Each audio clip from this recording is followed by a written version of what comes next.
Well, this is the second year I've participated in the IEA-OPEC-IEF forum, and it's always a great pleasure to come back because the forum brings together a lot of renowned experts from all around the world to talk about the challenges of the energy structure. So for me, it's a great experience. Even after 40 plus years in the energy sector, I'm always learning, and it's a great privilege to be here.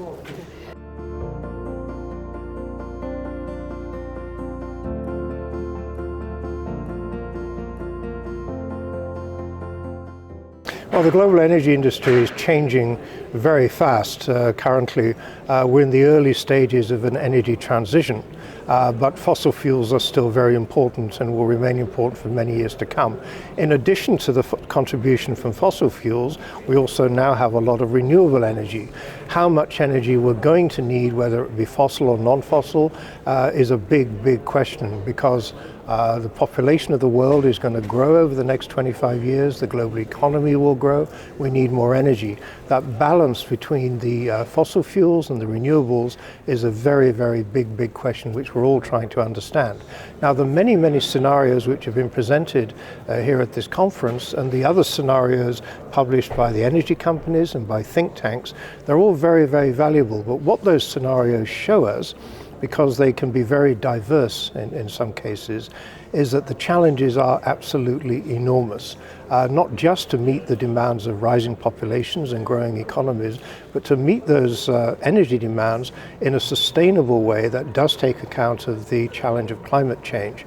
So, you know, these scenarios are very important, and the fact that they are very diverse just shows us how huge the challenge today is, and the work that the IEF is doing in bringing together all of these different bodies, not just OPEC and the IEA, but the representatives here of the companies and think tanks and the academic world.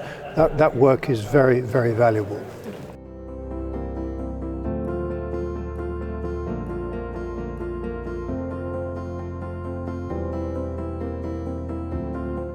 Well, I'm very honored to be asked to be a part of the Thought Leaders event on transport here at the IEA OPEC-IEF event. And my feelings on transport are very clear, is that transport is going to be one of the key growing sectors of energy demand as more people become richer, become more mobile and move around. However, the challenges of decarbonizing transport and making it more sustainable are immense. There are many hundreds of millions, if not billions of people around the world have never owned their own independent transport, so passenger cars. People in poorer countries are not going to be able to afford electric vehicles for some time to come. There are other sectors which as economies grow, will also grow, including trucking. Trucking is going to still remain overwhelmingly dependent on conventional liquid fuels. The same goes for shipping, and the same also goes for aviation. So there's going to be growth in all sectors of transport over the next 25 to 30 years, and trying to meet that demand for transport in a sustainable way is going to be very difficult, because transport will remain, globally at least, overwhelmingly dependent on traditional liquid fuels.